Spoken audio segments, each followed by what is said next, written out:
Matod pa sa atong tubag sa Salmo, sa to, bulahan sila nga nagasunod sa balaod sa Ginoo. Halingi ako no imong tupad, ing nakinsang balaod ang paborito gid nimong sundod. Ina. Isang balaod. Sa Ginoo o sa demonyo? Maayo kay sa demonyo, sa Ginoo gid ay. Matod pa ni Moises diri sa unang pagbasa, niining adlaw gisugo kamo sa Ginoo nga inyong Dios sa pagtuman niining tanang mga balaod katong iyang gisulti. Nya ningon dayon siya diri, karong adlaw usab miingon ang Ginoo nga kamo iyang katawhan sumala sa gisaad niya kaninyo ug nga kamo magtuman sa tanan niyang mga sugo ug nga himuon kamo niyang labaw sa tanang nasod. Nasod ang gihisgutan ni Moises ug nakita na sa kinabuhi sa mga Israelita, nagasugod sila nga gamay ra kayo nga nasod or pamilya ni Abraham, usaray ilang anak ni Sarah, sa dihang nahimo na silang tiguang kaayo, 100 years old. Si Abraham, nanganak silang usa, si Isaac. Si Isaac sad nanganak ra sad og duha. Gamay ra gyud nga pamilya. Pero kay nagtuman man sila sa sugo sa Dios, si Abraham, si Isaac, si Jacob, nga usas mga anak sa duha ka anak ni Isaac, nakaanak og 12 ka buok. Ug kining 12 ka anak ni Jacob gihimong mga nasod sa Israel.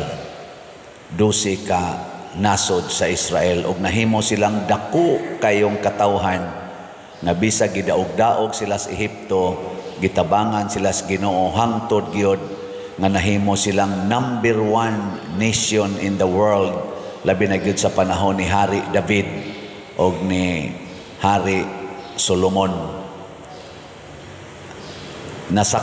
Tinuod bang gisulti ni Moises? Na tinuod ba o nasayop? Man mo'y klaro. Basta magsunod unya karon kay ang kaliwat ni Hari Solomon, perti naman og sugod gyud ni Hari Solomon, nagpagahi naman sa ilang ulo, nagsupak-supak naman sa mga sugos Ginoo. Hangtod gyud ang nagsunod nga mga hari, nabungkag sila, nabihag sila, hangtod pag-abot ni Hesus. Ang mga Hudiyo, ang mga piniling katawhan sa Dios, ulipon sa laing nasod.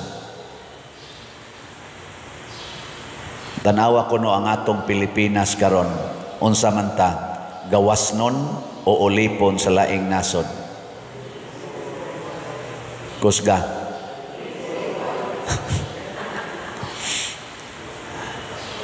Ambot lang.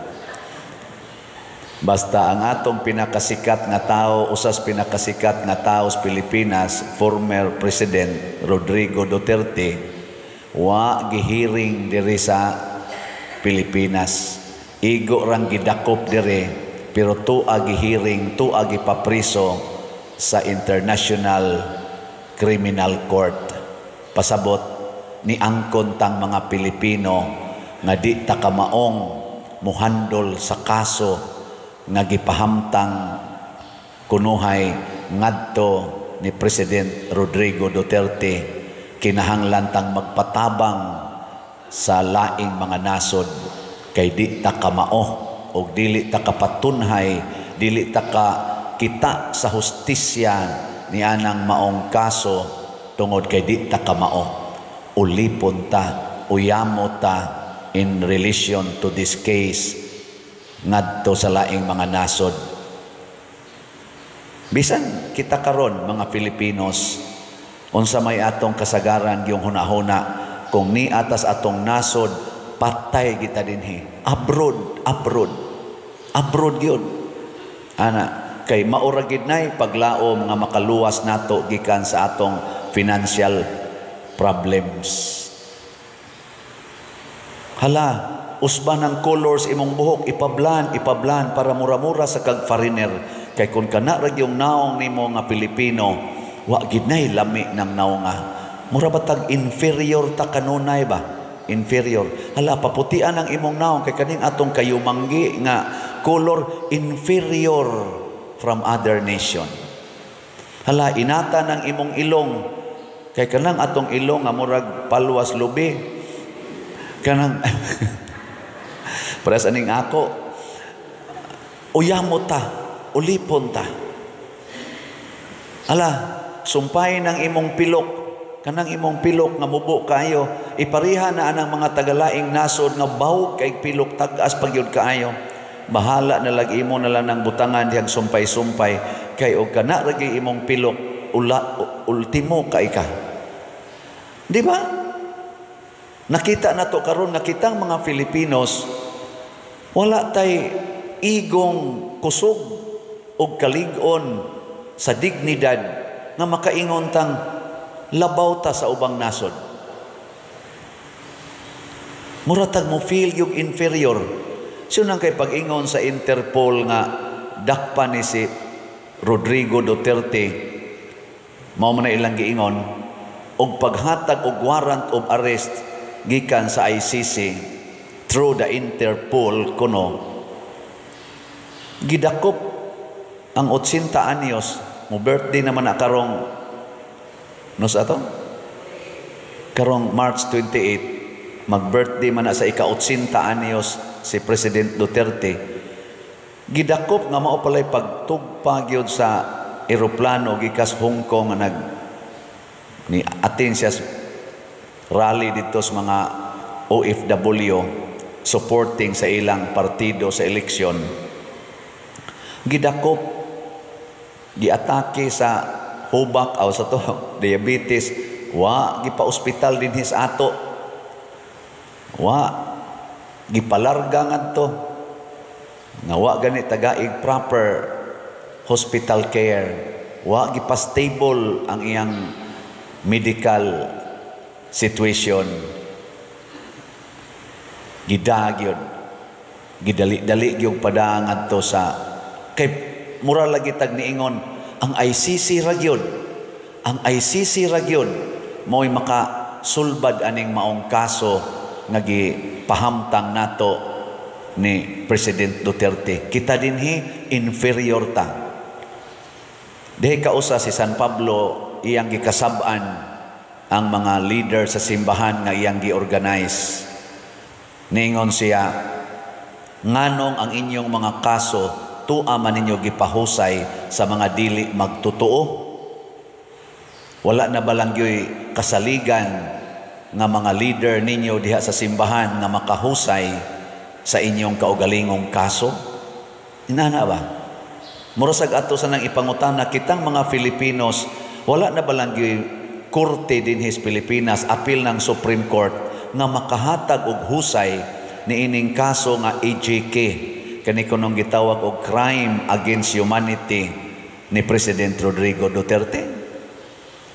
Dili makahusay ang atong Supreme Court nga mo submit kita ang International Criminal Court? Ana ba?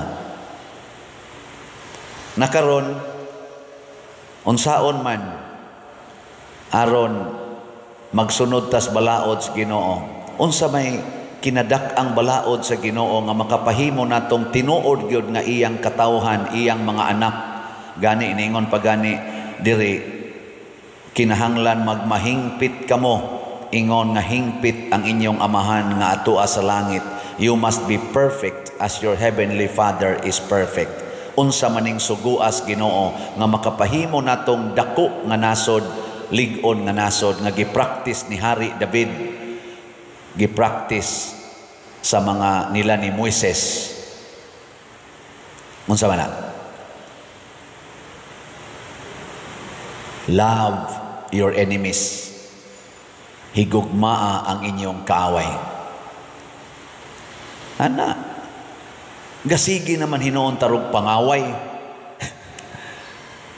Higugmaa ang inyong kaaway. Ayaw pagsigig pangaway. Muna, ato ning hinumduman, kitang mga Filipinos, ma-team Marcos man or team Duterte, aning atong political kuan karon, midterm election.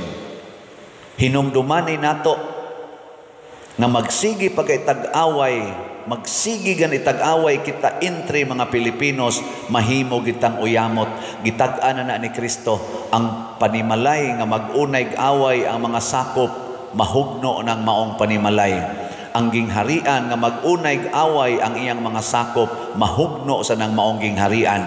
Og ang nasod nga mag-unay away ang iyang mga leaders o mga followers, mahugno ng maong nasod. Di pa kita mo tagam kita mga Pilipinos nga giulipon na tagmaayo panahon sa mga Katsila, giulipon ta for 400 years. Panahon sa mga Amerikano, giulipon na santa hangtod karon gikuptan tas mga dagkong nasod muratag mga ulipon. Kanusa pa man ta maghiusa. Look at Japan, look at Singapore, look at Vietnam and other countries. Ni desisyon sila nga maghiusa. Gamay sila nga nasod, pero naghiusa. Kagamay sa Singapore, wala mangitingali na kaabot o gidakon sa Cebu nga island.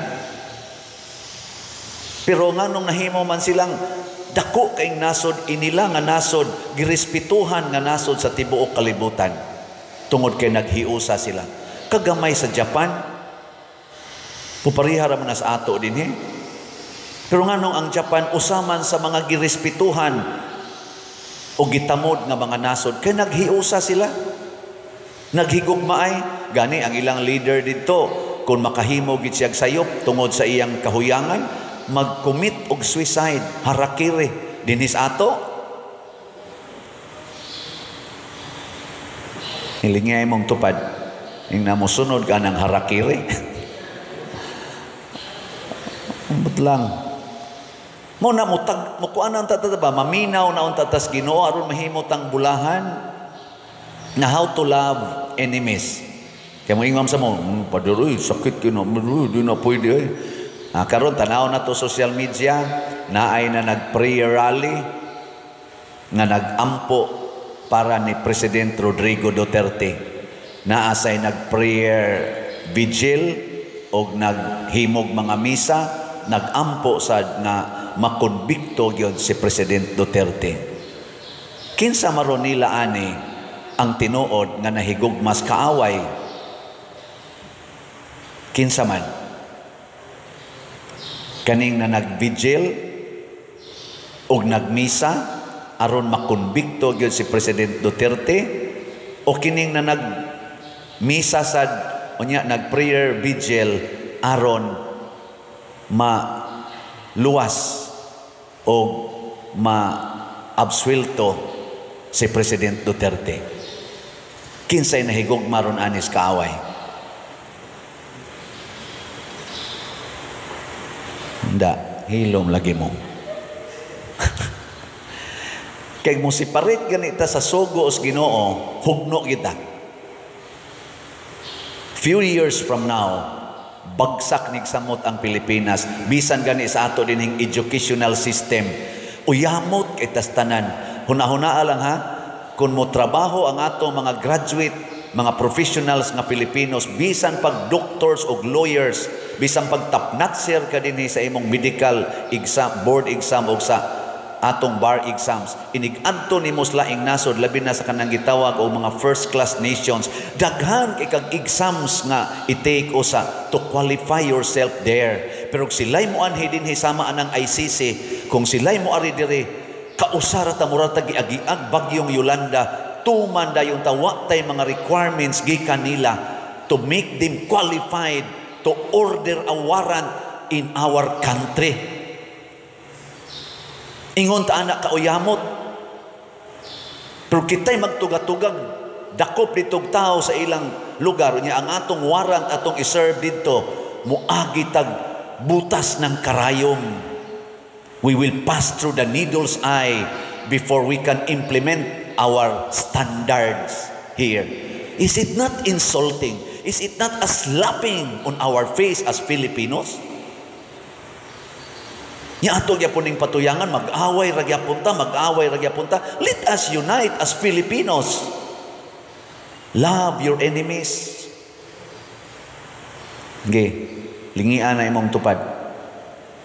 Yung na promise. Sabat na ko. Din adyo ko mga away nimo. Yung na din adyo ko mga away nimo. Malusno kita ani. Malusno kita. Musamot kita kauyamot. Ana. Na how to love enemies. Hate the sin. Love the sinners. Maunay atong basic Christian principles. Hate the sins. Love the sinner.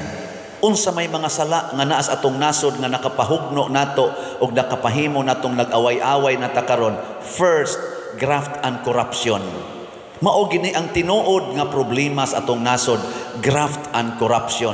Sunod, drugas, drug addiction, drugs, illegal drugs. Ayaw lang na-appeal ng drugstore ka ng naasros pharmacy o uban pa. Legal man na, illegal drugs, samaan ng marijuana, samaan ng shabu, cocaine o uban pa.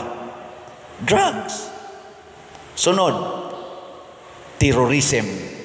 Terorista, kanang siging panghulga sa atong development. Sa una, lisod kaayo ang paghimog mga infrastructure, labi na gina mga farm to market roads, tungod kay ang mga NPA mo babag dayon, mangayo dayog people's tax, ug di ka mohatag pabuton imong bulldozer, bombahan ang inyong mga towers diha kung maghimo sa mga infra about aning atong mga mga internet, bombahan ang tower, pabuthon ang imong mga banghouse diha, hulgaon ka, terrorism. Mo nang lisod kaayo pag himo og mga infrastructure sa una nga beneficial to our country. Tungod anang terrorism. Hinomdo mo sa Marawi? Hinomdo mo ata? Terrorism. MILF, Abu Sayyaf, NPA. Ikaupat na problema, poverty. Unemployment. Ang atong sweldo dinhi kung ma-employed man ka, sakto ra gyud sa imong pamliti o sa imong pamliti, baon, kaon. Gamay na lang kay sobra inighuman ana. Poverty. Mao na ang atong mga empleyado dinhi maputos sa utang. Kasagaran gyud maputos gyud sa utang. Siguro mga 90% putos gyud sa utang. Pangita mo diha, mga teachers, kinsa ninyo ron ang way utang? Sige. Ingkay, arang-arang na pa diroy ka ng mga teachers. Ay, maayo gid ang mga pulis, kay gidubol ko na ni anhing President Duterte. Aning naman. Former. Sorry kayo ninyo mga Duterte pamilya. Nasayo term ni former President Rodrigo Duterte, siyang term gidubol ko na, hapit ko na gitriple ang ilang kuan, dako na ginagsweldo. Pero pangita mo mga pulis nga way utang. Hasta pagani mga lawyers, hasta mga doctors, pangita mo way utang, apil na mga gawali, dako kay utang. Ano ba? Nganong nagkautang-utang man ta, nganong ang utang man gyud magbuhi nato dinhi sa Pilipinas because of poverty. So gamay patag sweldo, daghan pag yung nangataktak sa trabaho karon. Namo na itong problema. Nya sunod, kaning atong immorality. Immorality. Grabe kaayo ang atong immoral activities dinhi sa Pilipinas. Nga makapalagot gyud sa tao. Same-sex union, ang kanang mga premarital sex, prostitution, kabit-kabit, perting daghana dinhi sa ato, gahitak sad na. Pipila lang nis akong gisgutan ang mga problema. So mao ni sila ang mga sala. Mao ni ang mga sala. Let us hate aning mga salaa. Kinsa maning mga adik, kinsa maning ni ang mga kurap o kining ubang mga tao, mao ni sila ang biktima sa sala. Victims of sins. Unya unsaon man ni nato? Atong dumtan ang sala, higugmaon ang makasasala. Kinsa man sa Team Marcos o Team Duterte, kay mabutay naman ning atong elections, kinsa man aning duha ka teams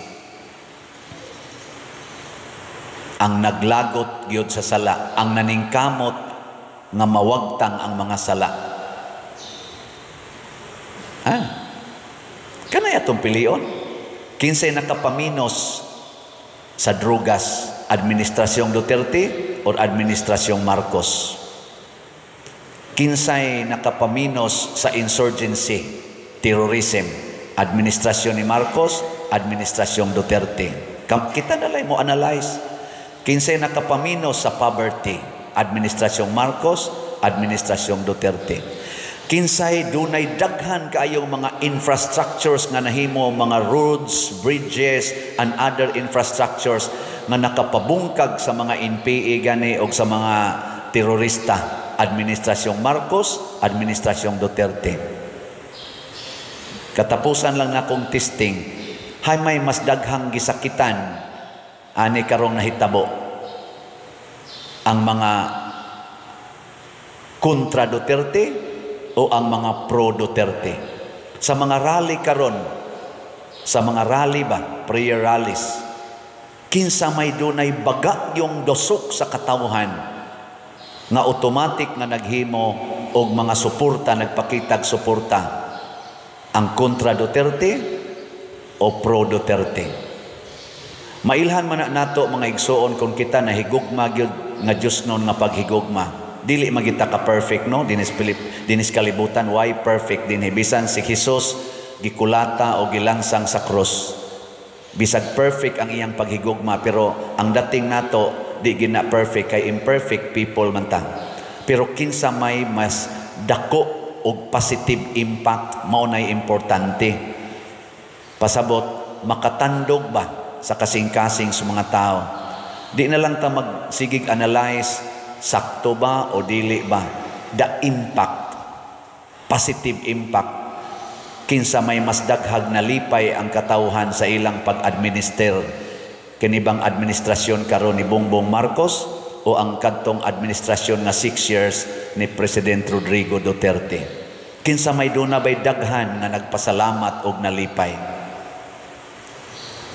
Mailhana sa rating nila, kanang itawag trust rating, nga gisigig himo kada tuig kapila na himoon. Tanawa ninyo kinsang rating nga wa gyud ni ubos. Hapit tanan atong presidente nga niagi, kadaghanan gyud nag-anam gyud kaubos ang ilang trust rating as they go along in their administration. Tanawa ninyo ang mga ratings o kamoy hukom. Kita'y hukom. Dili ta perfect. Pero ang akong sentro lang diri, hunongon na ni natong atong panag-away. Mutan-aw ta sa tinuod nga problema. Basig dili si President Duterte ang problema. 80 anyos na guna galisod og lakaw, problema pagid na. Basig dili si Sara Duterte ang problema, Vice President.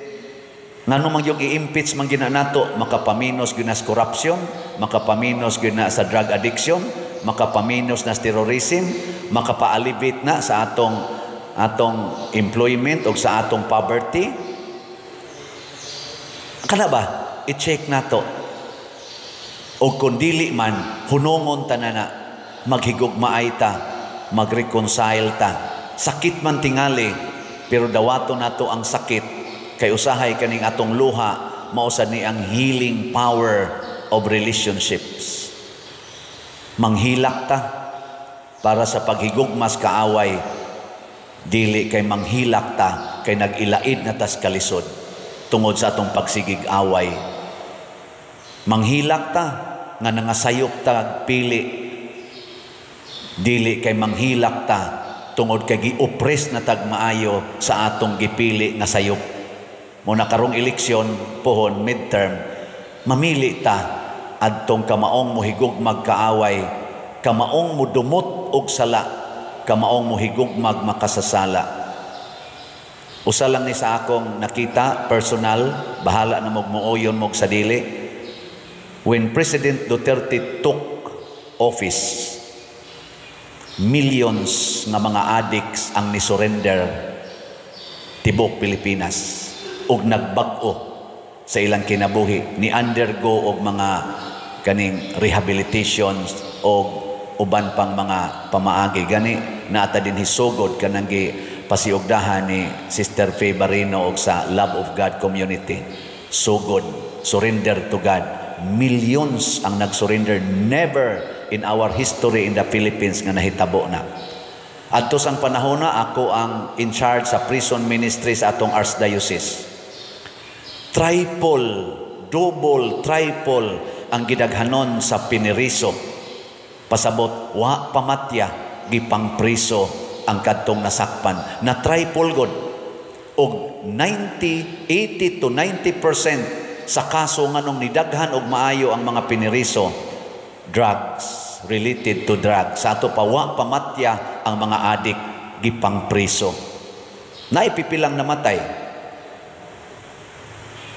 Maunay atong i-probe, EJK ba na or part of gitawag na to collateral damage. Pero hundreds of thousands ang naas prisuhan.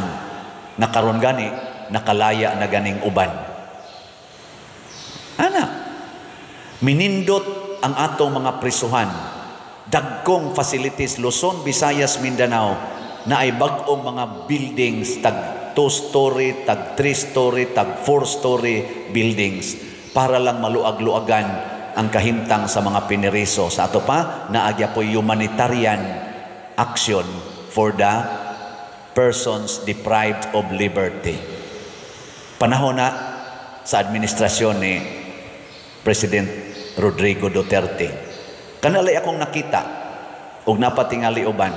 Sige na lang, kaning build. Kita din hisliluan. Hapitan ng suok sa atong lugar din simentado o widened ang atong mga karsada.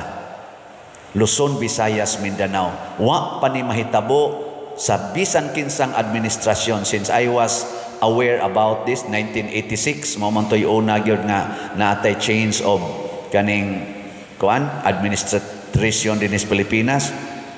Hangtod pag-abot ni President Rodrigo Duterte, wa ko kasuway nga naaning build labi na gyud in relation sa karsada nga ingon ani ka massive og pagka expansive. Mao nang kamo nalay hukom, kita nalay hukom, unsaon nato pagpili karong umaabot eleksyon. Basin sa ang akong nakita, wa ninyo makita, o kini akong nakita na fall short sad ko sa akong pagkalimitado. Kanya-kanya tao pilion based sa atong kuan, pero ang generic guide, let us love each other. Let us love our enemies. Do not hate kapwa Filipino. Protect Filipinos. Nahinomdom ko pila to kabuok mga OFW nato nga bitayono na unta dito sa laing nasod. Giprotektahan yung maayo nato together with President Rodrigo Duterte and other presidents. Makig-away kita nga dili lang gid unta patyon dito kay ipabalik lang gid dire. Pero ngano man ang ato mismong former president gilabay ra man nato murag trapo less than 24 hours to other nation. Makatabang ba ni sa atong nasod? Makarebuild ba ni sa atong relationship as nation? Manindog ta.